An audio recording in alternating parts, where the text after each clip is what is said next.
이제는 그러면 인공지능 챗봇 이 비서를 어떻게 활용하느냐, 활용 능력에 따라서 그렇죠. 개인이 가지고 있던 경쟁력이 완전히 달라지는 그런 세상이 오는 그렇죠. 거군요. 안타깝지만 활용을 못하시면 도태될 수밖에 없는 상황으로 갑니다. 왜냐하면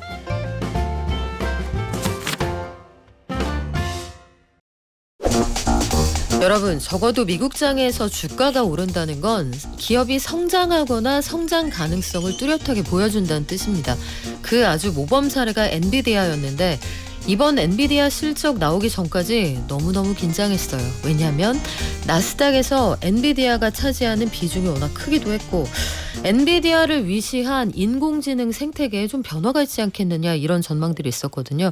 중국에 대응하는 미국 빅테크들 잘 대응할 수 있을 거냐 전망들이 분분했는데 오늘은 미국에 가지고 있는 인공지능 챗봇 신제품 위주로 저희가 좋은 물건들 낱낱이 분석해서 소개해 보겠습니다. 미디어스피어 강정수 박사와 함께합니다. 안녕하세요. 안녕하세요. 박사님 새벽까지 저도 엔비디아 실적 보고 요 실적 자체를 시장이 어떻게 분석하는지까지 보려고 장외까지 좀 보고 왔거든요. 네. 다소 피곤한데 어떻게 보셨는지 그 일감부터 부탁드려요. 네, 저는 우선은 젠스랑이 컨퍼런스 콜에서 수치는 여러분들도 다 네. 보셨을 테니까요. 뭐라고 그랬냐면 딥시크 아론이 AI 시장에 열정을 불어넣었다라고 표현을 했어요. 여기 판을 키워준다 중국이. 그렇죠. 그러니까 이 새로운 이 AI 경제가 만들어지는데 가속도를 붙였다라고 저는 젠스랑이 표현했다고 보고 전적으로 저는 동의하는 표현이고요. 오늘도 뒷부분에 말씀을 드리겠지만 그리고 또 하나는 딥시크의 여파가 클 거라고 생각했지만 사실 엔비디아가 이 지금 흔들리고 있는 반도체주, 흔들리고 있는 AI 경제에 대한 불투명성을 딱 중심에서 잡아주면서 아니야 AI 경제는 계속 되는 거야. 그렇게 하면서 젠스랑이 뭐라면 앞으로 100배 더 커질 거다. 100배. 근데 젠스랑 형도 요즘에 조금 약간 가장 언어에 좀 광고가 있죠. 인플레가 네, 있더라고요. 그렇다 하지만 이 엔비디아의 건실한 이 실적이 앞으로 AI 경제가 지속적으로 발전할 거라는 것에 대한 방향타를 잡아줬다는 데에 있어서 큰 엔비디아의 주가가 오르고 내리고를 둘째치고서 방향타를 잡아줬다는 부분에서 저는 의미 있었던 네. 실적 발표였다고 좀 보고 있습니다. 그러니까 다행이에요. 저는 엔비디아 실적을 둘째치지 않고 첫째 쳤거든요. 엔비디아 여기서 빠지면은 나스닥 큰일 난다 그러니까요. 했는데 처음에 실적 나오고 나서 오늘 그 시간회에서는 처음에는 한 2% 빠졌거든요. 네. 이거 어떡하지 했는데 다시 회복을 해서 그래도 희망이 있구나 나스닥 네네. 생각을 했습니다. 아니 근데 딥시크가 지금 연초에 미국 빅테크들을 헤집어놨잖아요. 네. 우리도 지금 유탄을 많이 맞았는데 일론 머스크가 본인이 운영하는 인공지능 회사 XAI에서 그록이라는 그 챗봇 모델을 가지고 있잖아요. 네. 그록3라는 거를 2월 17일에 공개를 하면서 네. 다 죽었어. 전 세계에서 제일 똑똑해. 이렇게 자랑을 했거든요. 박사님 보시기엔 어때요? 젠스랑보다 과장이 10배 더 심하죠. 그래요. 요쪽은 천재 만재, 가장 천재. 네. 물론 과장은 있지만 네. 그러니까 쉽게 얘기해서 다른 서비스들 여러분도 아시는 오픈 AI의 GPT-4.5라든지 5원이라든지 이런 거에 비해서 크게 떨어지지 않는다. 물론 일부 벤치마크라고 해서 여러 한 400명이나 되는 사람들이 테스트하는 것들이 있어요. 공인돼 가지고. 그러니까 우리가 학생이 시험 보면 선생님들이 채점하듯이 그런 데서는 오픈 AI 것을 조금 앞선 것들도 있어요. 수학이라든지 코딩 같은 데서. 근데 또 오픈 AI는 또 O3라는 것이 있고 네. 또 오늘 아침 새벽에는 GPT-4.5가 이번 주에 나온다. 이런 얘기들도 나오고 있고 그러면서 사실은 지금 엎치락뒤치락 하면서 흔히 말하는 성능 경쟁을 치열하게 하고 있다. 그런 부분에서 여기서 의미 있는 것은 그록3가 가장 잘한다가 중요한 것이 아니라 그록3는 시작한 지 얼마 안 됐거든요. 1년 반밖에 안 됐습니다. 1년 반 만에 이렇게까지 쫓아왔다라는 것이 그록3의 대단함인 거죠. 그러면은 형들하고 한번 비교를 해볼게요. 네. 오픈 AI의 챗 GPT 네. 이쪽이 원조 맛집. 네. 마봉님 할머니 같은 그런 집이고요. 근데 되게 역사가 있고 네. 역사 전통이 있죠. 그렇죠. 그리고 이제 오픈 AI의 그 대항마라고 했던 엔스로픽이 만드는 네. 챗봇이 클로드라는 게 네. 있잖아요. 그러면 챗 GPT, 클로드 그리고 일론 머스크의 그록3 세 개를 비교하면은 누가 대장이에요? 지금에서 예를 들자면 그게 정말 힘들어요. 왜냐하면 또 이번 주에 엔트로픽의 클로드가 3.5에서 3.7을 업그레이드 했거든요. 그록 나오자마자 일주일 만에. 이것까지 치면은 지금 엔트로픽이 저는 1등이라고 생각하고요. 노렸네요. 그렇죠. 네. 그리고 엔트로픽이 나오기 전까지에는 그래도 저는 오픈 AI의 기능들이 훨씬 더 앞서 있다고 저는 생각이 들고 그록이 그 다음에 비슷한 수준을 만들고 있다고 생각이 들어요. 예를 들면 여러분 어느 정도의 차이가 있냐면 오픈 AI에서 GPT-4.5를 만드는데 H100 엔비디아의 칩을 10,000개를 사용했습니다. 근데 그록은요 10만 개로 시작해서 중간에 20만 개로 업그레이드했어요. 그러니까 여러분 10배에서 20배를 엔비디아의 칩 그 비싼 거를 더 쓴 겁니다. 그러니까 그 시간을 오픈 AI는 3년에서 4년 걸렸던 거를 여기는 1년 반 만으로 압축시켰던 거죠. 그러니까 돈으로 시간을 산 거예요. 그렇죠. 네. 한쪽에서는 이번에 여러분 1월 말과 2월 초에 딥시크는 돈을 적게 써가지고 공부 잘하는 학생을 만든 거고요. 정말 일론 머스크의 익스앗 AI는 정말 오픈 AI보다 지금 인류 역사상 가장 많은 돈을 써서 단기간에 속성 과외를 시켜가지고 수준을 비슷하게 만들어버린 겁니다. 아니 그럼 박사님 돈을 조금 들여서 개천에서 용난 딥시크가 제일 잘났다 이렇게 평가하는 게 객관적인 거 아니에요? 그거야 이제 우리가 기준에 따라서 보는데 성적만으로 보고 그 아이의 똑똑함으로 본다라면은 뭐 결과로도 평가를 할 수가 있는 거니까요. 그리고 그렇기 때문에 물론 저도 긍정적으로는 딥시크가 의미 있다고 보지만 결과로를 이렇게 빨리 쫓아온 것도 정말 대단하다. 이건 뭐냐면 한국도 늦지 않았다는 신호가 될 수도 있는 거고요. 컴퓨팅 파워만 있으면 해볼 만하다라는 것도 있습니다. 물론 그록 3에는 독특함이 하나 있습니다. 그게 뭐죠? 이제 영어로 unhinged라는 단어인데요. 힌지. 그러니까 이게 무슨 뜻이냐면 쉽게 얘기해서는 통제되지 않은 이에요. 지금까지는 오픈 AI라든지 구글의 제미나이라든지 엔트로픽의 클로드라든지 심지어는 딥시크마저도 어느 정도 가드레일이라고 합니다. 예를 들자면은 성적 표현을 거칠게 못한다게 한다든지 인종 표현에 있어서 편향을 못하게 한다든지 여성에 대해서 성차별적인 발언을 못하게 한다든지 이런 것들을 AI가 처음부터 잘하지 않거든요. 그런 가능성 있는 건 수많은 것을 테스트해보면서 너 그 말 하지 마. 너 그 말 하지 마. 그 말하면 안 돼. 혼날 거야. 점수 안 줄 거야. 네. 좋은 점수 안 줘. 이렇게 해서 자꾸 가르치거든요. 이거를 사후학습이라고 얘기를 합니다.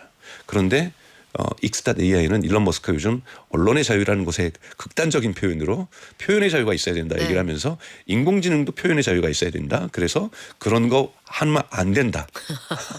그러다 보니까 이런 가드레일을 없애버리면요. 훨씬 인공지능이 빨리 성장합니다.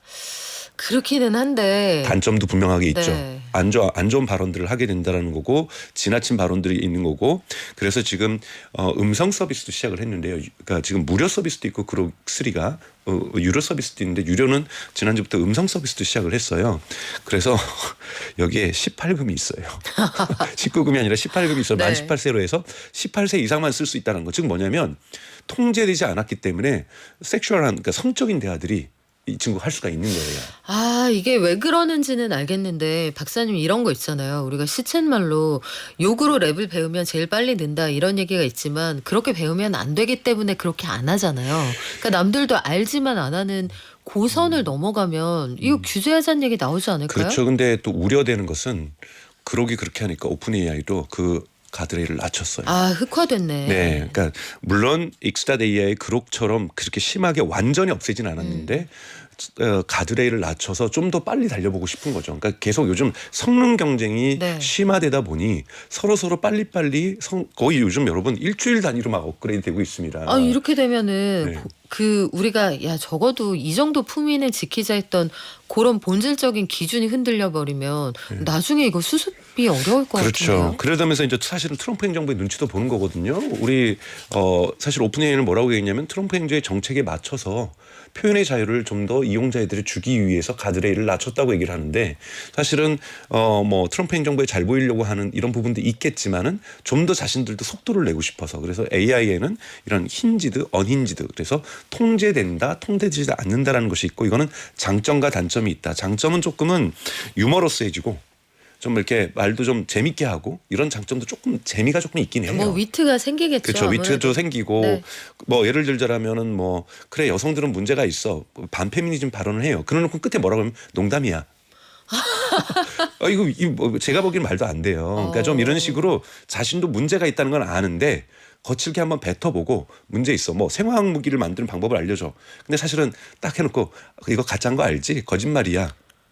이거 내가 알려주는데 이거 막 쓰면 안 되는 거 알지? 네, 그래서 이런 식으로. 이거 사실은 또 거짓말이 실제로 맞지도 않아요. 그러니까 이런 식의 것들이 그록3가 단점이 분명하게 있습니다. 네. 하지만 저는 좀 이용을 해봤어요. 여러분 또 요즘 이 성능 경쟁에서 가장 중요한 건 가격 경쟁이 발생을 했거든요. 그렇죠. 그래서 여러분 아시는 것처럼 5원에서 5.3로 가면서 성능은 좋았는데 가격은 많이 내렸어요. 챗 GPT. 네, 챗 GPT 네. 같은 경우에는.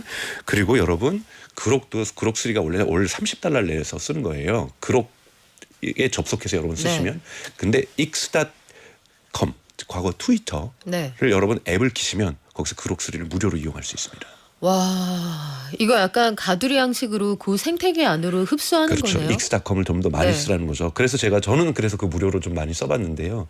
일반적으로 저 같은 경우에 이제 그런 재미가 없었는 사람이라서 그런지 몰라서 그런 성적인 농담을 안 하고 그냥 제가 알고 싶은 것들 네. 그냥 검색하듯이 물어보면 정말 답변을 잘해요.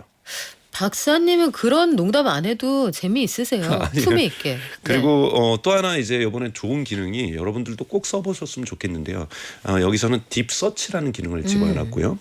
챗 GPT에는 딥 리서치라는 기능이 있는데 2월 달까지는 월 $200를 내는 사람들만 쓸 수 있는데요. 아, 월 200불이요? 네. 아, 이거는 조금 근데 힘든데. 3월부터는 월 $20 내고 있는 전통적인 유료 이용자에게도 딥 리서치를 제공해주고 있고요. 구글도 제미나이도 이러한 딥 리서치 기능을 제공하고 있는데 이것은 미국에서만 제공이 되고 있고요. 퍼플렉시티도 유료 사용자에게 제공을 하고 있습니다. 근데 이 딥 리서치가 뭐냐면 여러분 그록에게 예를 들면 제가 물어보면요. 제가 지금 방금 오늘 오전에 물어봤던 것은 넷플릭스는 거대 언어 모델을 어떻게 사용해서 우리에게 추천 시스템을 사용하고 있지라고 물어봤더니 무려 80개의 문헌을 찾아서 무려 20분에 걸려서 네. 논문을 하나 짧게 써줍니다. 뭐 숙제를 대신해 주네. 이거를 갖다가 우리가 보통 연구조교라고 얘기를 해요. 그렇죠. 그래서 이제 여러분들 이제 AI 기능은 모든 사람들에게 경쟁적으로 다 모든 데서 제공해주고 있기 때문에 연구조교가 한 명씩 생기신 거예요. 아, 그럼 대학원 1학년생은 뭘 하죠, 이제? 아니죠. 대학원 일행선생님도 이걸 가지고 더 전진할 수 있죠. 아, 전진할 수 있는데 모두가 같은 조건에서 출발을 하면 네. 이 경쟁이 더 심화되는 것 같기도 그렇죠. 하고. 그러면서 요즘 이 지식의 가치가 무엇이냐 이런 논쟁도 대단히 심화되고 있는데요. 여러분 이제는 웬만한 자료 조사 특히 한국어 자료 조사가 부족했어도 영어 자료 다 조사해서 한국어로 번역 깔끔하게 해줍니다. 그러니까 프랑스어 조사도 해주고 필요하다면 독일어 조사도 해주고 언어의 경계 없이 전 세계의 학술 논문들의 자료들을 다 분석해서 내가 알고자 하는 것들 예를 들자면 정말 비아디의 경쟁력은 무엇이야? 라고 물어본다면 비아디의 경쟁력에 대해서 간단한 연구 자료가 하나 떨어지는 거고요. 그래서 이런 시대가 지금 저희가 진입을 하고 있다는 거고 이 성능 경쟁이 여기까지 와 있다. 모든 사람이 이제는 연구조교 한 명씩은 데리고 사는 이제는 그러면 인공지능 챗봇 이 비서를 어떻게 활용하느냐 활용 능력에 따라서 그렇죠. 개인이 가지고 있던 경쟁력이 완전히 달라지는 그런 세상이 오는 그렇죠. 거군요. 안타깝지만 활용을 못하시면 도태될 수밖에 없는 상황으로 갑니다. 왜냐하면 과거에는 환각작용도 있었고 오류도 많아서 쓰는 사람 못 쓰는 사람에 있어서 큰 차이가 나지 않았다라면 성능 경쟁이 일주일 단위로 이렇게 업그레이드 되면서 너무나도 좋아졌기 때문에 안 쓰면 네. 소외될 수밖에 없고 안 쓰면 여기에서 나는 안 썼기 때문에 나는 그래도 컴퓨터 시대에 만년필로 글 쓰니까 이것에 아날로그의 매력이 있어라고 주장할 수 있는 시대가 아니라는 겁니다. 이것이 정말 안타깝기도 하고 어쩌면 되게 나쁘기도 하지만 또 긍정적으로 볼 때는 우리가 연구조교를 저렴한 비용으로 가질 수 있다는 거는 내가 무언가를 더 성취할 수 있다라는 부분에서 가능성도 열어주고 있기 때문에 장점과 단점이 공존한다고 볼 수가 있습니다. 언어나 비용의 한계를 뛰어넘어서 내가 그 수집할 수 있는 정보의 양이 거의 무한대에 가깝게 늘어난다는 뜻이니까 요 관련해서 스킬을 좀 알아두시면 도움이 많이 될 것 같기도 한데 자꾸 욕도 하고 성적인 농담도 하고 이렇게 변해갈까 봐 어린애들이 진입장벽이 너무 낮아질까 봐 이런 걱정 좀 되긴 해요. 그래서 그록 같은 경우 제가 그래서 눌러봤더니 성인 인증을 하라 그러더라고요. 해야죠. 압류 그 성인 인증 해야 될 것 같은데 네. 최근에 보니까 하이브리드 모델이라는 것도 있더라고요. 네. 지금 엔스로픽이 공개한 클로드 3.7 소네트는 하이브리드 모델이래요. 하이브리드입니다. 네. 이게 뭐예요? 그러니까 여러분 지금 전체적으로 우리가 질문하면은 빠른 속도로 답해주는 전통적인 모델이 있었고요. 최근에 나오는 것이 2단계 모델인데요. 추론 전문이라고 얘기를 해요. 또는 추론 모델이라고 하는데요. 리즈닝이라고 얘기를 하는데요. 정답을 만들어내기 위해서 우리가 동물로 비교하면 소가 음식을 곱씹는 것처럼 네. 계속 되새김질하는 것처럼 그냥 바로 얘기를 하는 것이 아니라 생각에 꼬리를 물고 꼬리를 물고 꼬리를 물고 꼬리를 물어서 정답을 찾아내기 위해서 대단히 노력합니다. 시간은 좀 더 걸리지만 인공지능이 스스로. 네, 스스로 그렇게 돼서 가능하면은 정답을 풍부하게 만들어내려고 하는 것을 여러분들 뭐 거기다 체인 오브 소트라든지 이런 여러 전문 용어가 있긴 하지만 그렇게 기억해 주시면 되는데요. 지금은 제가 선택을 해야 돼요. 난 추론을 쓸래. 나는 그냥 일반 그냥 답변하는 걸 빠르게 답변하는 걸 쓰고 싶어. 이렇게 선택을 하시는데 지금 클로드 같은 경우에는 본인이 질문을 분석해서 이거는 되새김질해서 답변하는 게 좋겠구나. 그러면 추론 모델을 쓰고 이거는 이 질문 정도는 굳이 되새김질할 필요 없겠구나 하면 본인이 AI가 알아서 인간이 매번 선택하는 것이 아니라 이용자가 알아서 답변해 주는 것을 두 가지가 결합되어 네. 있대서 하이브리드라고 얘기를 하고요. 와, 진짜 똑똑하다. 네, 근데 이 부분은 네. 오픈 AI도 먼저 발표했어. 오픈 AI가 앞으로 이제 GPT가 지금 4.0까지 여러분 나왔는데요. 5.0에 대한 로드맵을 발표하면서 4.5가 마지막으로 하이브리드가 아닌 모델이다. 그래서 4.5는 지금 이번 주 아니면 다음 주에 공개된다고 얘기를 해요. 가장 그러면 앞서가게 되는 거고요. 이 4.5하고 지금 공개된 추론 모델인 챗GPT의 O3를 합쳐서 5.0이 나옵니다. 이건 하이브리드 모델이에요. 그래서 앞으로의 AI의 모델의 진화 방향은 클로드뿐만이 아니라 모두가 하이브리드로 가면서 이용자가 질문하는 질문의 성격을 분석하면서 여기에 대해서 정말 오래 생각하면서 되새김질하면서 풍부한 답변을 내는 이 추론 모델로 할 건지 아니면 전통적인 빠른 속도로 답변하는 짧게 답변하는 이런 쪽으로 할 건지를 본인 스스로가 선택하는 이러한 모델로 지금 진화하고 있다고 볼 수가 있습니다. 야, 그렇게 생각하니까 챗GPT 같은 이런 그 챗봇 모형이 휴머노이드 로봇에 탑재됐을 때 나하고 이제 농담 따먹기 하고 막 이러면 너무 무서운데 이런 생각까지 드는데요. 그렇죠. 그리고 그 전엔 여러분 이제 자동차에 들어오기 시작합니다. 이미 네. 볼보도 집어넣고 현대기아차도 내년도에는 챗GPT를 집어넣겠다고 얘기를 하고 있고요. 그럼 이제 자동차와 관련된 주요한 것들을 여러분 음성 서비스를 한번 써보시면 사람 말을 정말 똑같이 알아듣습니다. 그리고 중간에 말하다가 제가 말 끊고 얘기해도 다 중간에 알아듣고 있거든요. 그렇기 때문에 자동차에서도 이제 자동차를 기계를 작동시키는데 굳이 버튼을 클릭하지 않아도 터치를 하지 않아도 이제 챗GPT라든지 클로드가 알아듣고 답변해주고 기능을 만들어주는 예를 들면 에어컨을 켜주세요. 그럼 에어컨을 킨다든지 그러면 내비게이션을 지금 잠깐 소리를 죽여주세요. 볼륨을 낮춰주세요라면 낮춰준다든지 이런 것도 가능하고요. 요즘 출퇴근 문화의 변화가 좀 있는데요. 네. 사람들 출퇴근하면서 요즘 목동영서 같은 라디오도 듣지만 네. 챗GPT랑 대화하면서 출근하시는 분들 꽤 되세요. 그래서들 그렇게 혼자 얘기를 하시는구나. 네, 얘기하시면서 네. 오늘 회사에 어떤 일들이 있는데 어떻게 내가 일 처리를 하면 좋을까? 어떤 사람하고 내가 어제 이런 갈등이 있었고 감정 싸움이 있었는데 곡선이 있는데 오늘 내가 어떻게 그 사람에게 조금 다가갈 수 있을까? 이런 걸 물어보면은 친절하게 상담을 해주거든요. 아니 잠깐만요, 박사님. 인간관계를 인공지능한테 물어봐요? 그럼요. 와. 이 비즈니스는 지금 미국에서 엄청나게 유료 시장으로 가장 크게 지금 폭발적으로 성장하고 있습니다. 그래서 네. 뉴욕타임즈나 이런 데서도 챗GPT와 사랑에 빠지다 시작해가지고 이런 서비스들이 좀 엄청나게 나오고 있거든요. 근데 처음에는 10대, 20대가 많이 썼는데요. 요즘은 60대를 위한 이 연애 서비스도 있고요. 인공지능과 50대도 있고요. 심지어는 부부들 같은 경우에도 뭐 우리 목동영수 청취자분들은 안 그러실 텐데 남성들이 나이가 들면 평균적으로 공감력이 떨어집니다. 그래서 부부 관계가 유지되기 위해서 네. 부부들이 합의하에 네. 아내분은 남자친구를 사귀고 진짜요? 남편분은 여자친구 인공지능 사귀면서 그것을 하는 기사들도 많이 있어요. 인공지능 그러니까 영화의 허 같은 상황이 일상에 스며들었다는 건데 실제로 여러분 그렇습니다. 인간관계에 대한 조언 이런 게 원래는 사람, 나보다 좀 나은 사람, 친구, 현명한 사람한테 가서 묻고 네. 대답을 듣고 이랬잖아요. 이러면 사람에게는 바이어스가 있기 때문에 편견 없이 얘기해주는 인공지능이 낫다 이렇게 얘기도 하기는 하는데 저는 어색해요. 근데 네. 저만 해도 오늘 오면서 나 목이 이렇게 상해가지고 이런데 네. 좀 있으면 목동연구소 출연인데 말을 많이 해야 되는데 어떡하지? 그랬더니 우선은 혹시 마스크가 있으면 마스크를 써라. 아, 그록스리가 그러던가요? 아니 네. 이제 그래서 가서 그리고 또 따뜻한 물 있으면 조금 뜨거운 물 말고 따뜻한 물을 좀 마시고 혹시 수증기가 있는 곳에 가서 좀 수증기를 하고 그리고 방송을 시작하기 전에 반드시 양해를 구해라. 뭐 이런 얘기들을 저한테 해줘요. 근데 네. 사실은 저도 깊게 생각하면 할 수 있는 일이지만 네. 제가 물어보면 빨리 답해 주니까 좀 도움이 돼요. 이런 식으로 계속 누적이 되다 보면 여러분 모호한 것이 뭐냐면 인간이 신뢰도가 생겨요. 그러네요. 신뢰가 생기면 안 했던 질문도 하게 되고 이렇게 하면서 대화가 되면서 관계가 깊어지기 시작하는 거고 제가 여러 가지 상담도 하게 되는 거고 이런 식으로 많이 변화하고 있는 거고요. 요즘 미국에서 나오는 조사들 같은 경우에는 특히 물건 구매할 때 특히 고가녀 상품일수록 AI에게 물어보는 경향들이 대단히 강해지고 있습니다. 야, 이거 친구나 엄마 아빠나 그 회사 동료들한테 물어보던 거, 야, 이 빨강이 예뻐, 저 빨강이 예뻐 하던 이런 거를 챗 GPT가 그거는 너는 가을 웜이라 그 빨강은 아닌 것 같아. 이런 얘기 해준다는 거 아니에요? 그렇죠. 제가 와. 어머니가 자꾸 아이폰을 바꾸고 싶다 그래서 제가 인공지능한테 어머니 앞에서 물어봤어요. 네. 어머니의 나이를 얘기하면서 스마트폰 뭐가 좋을까 그랬더니 갤럭시 A라고 얘기를 하길래 어머니 갤럭시 A로 바꾸시죠. 그 어머니가 인공지능 박사님 말씀보다 그 인공지능 말을 어떻게 찰떡같이 더 그러니까 신뢰하시던 싫어하시죠. 아이폰 걸까요? 사고 싶으신데.